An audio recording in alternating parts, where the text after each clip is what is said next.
اهلا وسهلا ومرحبا بكم في درجة اب. هضرنا في الحلقات اللي قبل على 4 ديال المناهج. المنهج الاول اللي هضرنا عليه هو المنهج الكلاسيكي اللي سميناه ايضا المنهج التنبؤي. كذلك هضرنا على المنهج التكراري، وهضرنا على المنهج التدريجي، ورابعا هضرنا على المنهج المرن او المنهج اللي سميناه تكيفي، لانه تيتكيف لنا مع التغييرات اللي تتوقع لنا. اللي ما شافش هاد المناهج يرجع يشوفهم، حيت هضرنا عليهم وهضرنا على الخصائص ديالهم، وكذلك عطينا امثله واقعيه وملموسه، وعطينا حتى مثال ديال الشركه ديال ايلون ماسك اللي خاصه بالشريحه اللي تركب في العقل. سيروا تفرجوا، وحتى ما تفرجتوش بقاو معايا في هذه الحلقه، لانني غادي ندير واحد الخلاصه على هذه المناهج بربعه باش يزيدوا يتضحوا لينا ونزيدوا نفهموا شكون هو المنهج الافضل والاحسن اللي تخدموا به. لا لا لا لا لا لا، هنا ما كاينش منهج افضل. مثلا نهضروا على المناهج المختلفه، واخا في الفيديوهات السابقه كنت نقول هذا المنهج فعال، هذا المنهج الاكثر تطبيق، هذا المنهج اللي استعملنا به بزاف المشاريع، ولكن في الحقيقه راه خصك تعرف هاد المناهج كاملين، لان ما كاينش منهج احسن منهج، وما كاينش هذا الافضل وما كاينش هذا الاسوأ. هاد المناهج كلها والخصائص ديالو، وكلها والطرق ديالو، وكلها والايجابيات ديالو، وكلها والطبيعه ديالو اللي صالحه له فين يخدم. يعني ملي تنقول الايجابيات ديالو في واحد المجال، في واحد الطبيعه ديالو، في واحد الكونتكست، واحد السياق، وطبعا ما غاديش يكون سلبي الا طبقناه في مجال اخر اللي ما صالحلوش. نتوما تنتمنى تكونوا عرفتوا الفرق فوقاش نخدموا هذا وفوقاش ما نخدموش هذا. حتى الا ما كنتوش فهمتوا، شوفوا معايا هادي وغادي تتضح لكم الامور اكثر واكثر. ملي تنهضروا، خصوصا اللي شافوا معايا البلاي ليست الاولى، هضرت على تصنيف المشاريع، ومن بين الطرق ديال تصنيف المشاريع هضرت على حسب التعقيد ديال المشروع، كيفاش نحققوا، كيفاش نوصلوا للاهداف ديالنا من المشروع. المشاريع راه تختلف طبعا بزاف ديال الاختلافات، ولكن خليونا غير مع التعقيد. ملي كنهضروا على التعقيد يعني كاين المشاريع اللي سهله، ولكن شنو هي سهله ملي تنستعملوا هذه الكلمه سهله بالنسبه للناس اللي خدامين في المشاريع، فهي تتكون الامور عندنا واضحه، يعني تيكون المتطلبات عندنا واضحه وباينه. كذلك التغيير تيكون عندنا قليل، يعني اذا كانت الامور واضحه طبعا التغيير غادي يكون قليل وما غاديش نديرو بزاف ديال التغييرات. هنا طبعا المشروع تيكون سهل، يعني سهل غادي في الانجاز.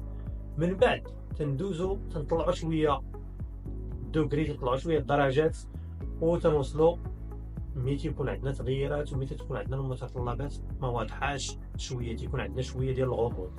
هنا تندخلوا في المشاريع المعقده. كل ما طلعنا الدرجه اكثر، كل ما تترجع الامور اعقد واعقد. كذلك الا رجعت عندنا متطلبات ما واضحاش في خطره، وكان عندنا التغيير، يعني تغيير يكون عندنا كثير، ولا التكنولوجيا اللي خدامين فيها فهي متغيره بزاف ولا معقده بزاف، هنا نقدروا نوصلوا للمشاريع اللي تنسميوها حنا المشاريع الفوضويه.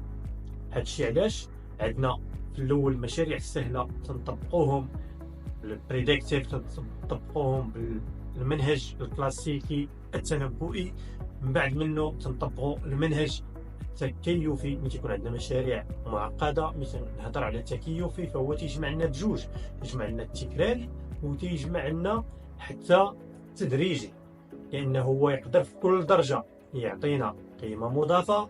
هنا تنهضروا على التدريجي، وكذلك في كل درجه ما بين درجه ودرجه راه تيدير لنا تغييرات تتكون بعض الاحيان كبيره بزاف، تقدر تكون حتى جذريه. هادشي علاش فيه حتى تكراري، يعني التكييفي راه جمعهم بجوج، على هادشي تعتبر معقد وتخدم في المشاريع المعقده.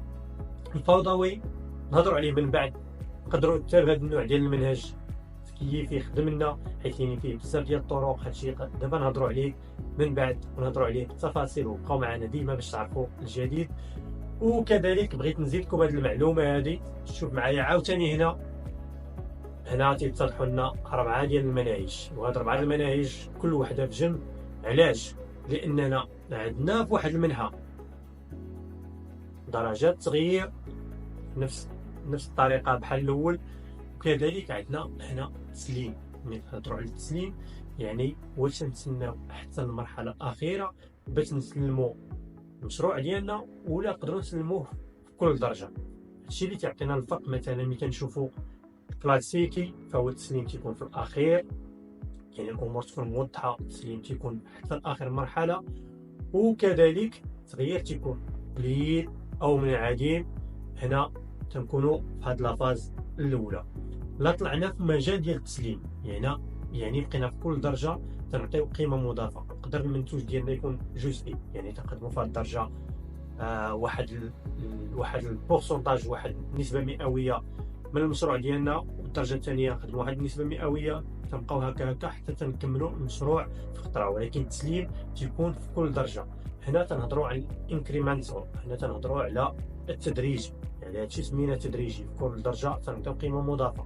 لا هضرنا على تغيير، يعني هنا التغيير عندنا كبير، تنمشيو في هذا الجانب اللي تيكون تغيير كبير، ولكن التسليم تيكون حتى لاخر مرحله. هنا تنهضروا على التكرار، لان التغيير عنده كبير، ولكن التسليم حتى هو بحال الكلاسيكي تيكون حتى لاخر مرحله. تنبقاو نغيروا ونجدوا في كل درجه، ولكن ما تنعطيوش المنتوج لانه ماشي جزئي، تنعطيوه حتى لاخر مرحله. فهذا هو التكراري. لا جمعنا كما قلنا التكراري او تدريجي، فهو تعطينا الاجايل، تعطينا المنهج الرشيق او المنهج المرن او التكيفي. نتمنى تكون الامور وضحت وبانت. ولا بغيتو نعطي مثال هنا باش تزيد تسهل الامور، ولكن مثالين تخيلوا. مثلا انا هاد لاباج اللي خدام عليها، هاد لاشين ديال يوتيوب اللي خدام عليها، فانني نقدر نقول خدام بالمنهج بريديكتيف. بمعنى كلاسيكي الا قدرت نتخيل انني خدام بالبريديكتيف، شنو يعني انني عارف انا فين غادي نمشي، عارف فين غادي نوصل، والتغيير ما تيكونش عندي. يعني كل فيديو عارف فين نخدم عليه، عارف المواضيع اللي نخدم عليهم، عارف كل خطوه علاش نهضر واشنو غندير، ها الوسائل اللي نقدر نستعمل. مثلا ها البيجي اللي غادي نخسر، هذا اللي استعملنا. لا اعتبرنا مثلا لاشين ديالي خدامه بهذا المنهج اللي هو كلاسيكي، لا اعتبرناه بانه مثلا منهج تكراري قلنا انه خصو يوصلنا حتى المرحله الاخيره بحال الكلاسيكي. يعني شنو خصني ندير انا؟ خصني نقدم على هاد لاشين، نبقى نقاد لي فيديو، قاد كلشي بلي ريسورس ديالي، يعني بلي زيكيبمون اللي تنستعمل، الكاميرا مثلا، الميكروفون واخا مازال ما عنديش، وبزاف ديال الحاجات، حتى نكمل هادشي هذا كامل ونعطيكم الفول باك. هذا راه تندخلوا تنهضروا على الاتريتيف، تنهضروا على التغيير. طبعا في كل مثلا ما بين بلاي ليست ولا بلاي ليست تندير بزاف ديال التغييرات، تحسن مثلا من الجوده ديال التصوير، تحسن من الجوده ديال الصوت، تحسن من الجوده ديال طريقه الرساله الى اخره. يعني تنقوم بالتغييرات، ولكن الفول باك كامل ديال لي فيديو ديال لي بلاي ليست تعطاكم حتى التالي. فهنا تنهضروا على الاتريتيف، تنهضروا على التكرار. الكلاسيكي يعني راني غادي والامور ديالي واضحه، حتى هو الفول باك تالي ونعطيه لكم. لا مشينا انكريمنتال، لا مشينا للتدريجي، فهو خصني نعطيكم قيمه مضافه في كل خطره. يعني مثلا انا تنقاد فيديو تنبارطاجي معكم، ولكن راه مازال انا تنقاد، يعني ما تنحبش نعطيك فيديو ها هو قيمه مضافه للزبون ستيل اللي تيتفرج. كذلك تنزيد من بعد نقدر ندير تغييرات شويه حتى هي نحسن الامور وهذه، ولكن عاوتاني تنعطيكم قيمه مضافه، وتنبقاو غاديين هكا حتى تنوصلوا للفول باك اللي هو لي فيديو كاملين، لي بلاي ليست كاملين، وتنعطيه لكم. هنا تندخلوا في انكريمنتال. كذلك لا بغينا نعتبروه في الاجايل، يعني في المارين فهو تنخدموه هادشي كامل. يعني تنحسنوا الامور في كل خطره، في كل فيديو، في كل بلاي ليست، اون باراليل تنعطيو قيمه مضافه في كل درجه، في كل خطوه. ومن بعد تالي ونعطيكم الفول باك كامل. دابا هادشي هذا كامل راني غير تخيلت، لانني ماشي بروجي، هذا غادي ندخلو في المجال ديال العمليات. بمعنى ملي هضرت على العمليات ان حاجه اللي ما تتحبش، يعني ما عندهاش النهايه. خدام على هاد لاشين، كل مره غادي نعطي فيديو، كل مره نعطي دي بلاي ليست، يعني ما كاينش واحد النهايه. هادشي فرق ما بينه وبين المشروع.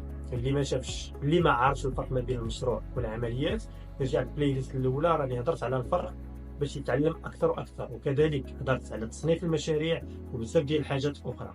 هنا هضرنا عاوتاني على المناهج ب4 اللي هضرنا عليهم قبل.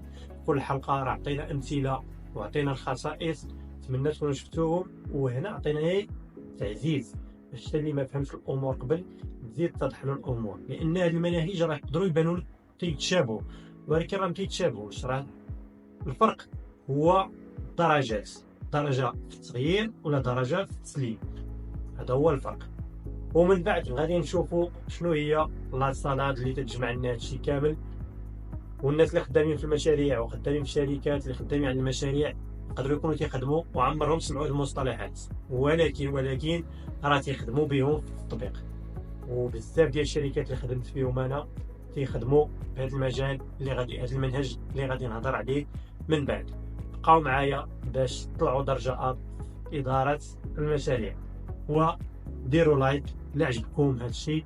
ما عجبكمش كما ديما عطيو تعليق، عطيو اسئله، عطيو اراء ديالكم، وانا هنا كما نتوما هنا باش نتعلموا ونطلعوا درجه الى الامام. وامسيه سعيده.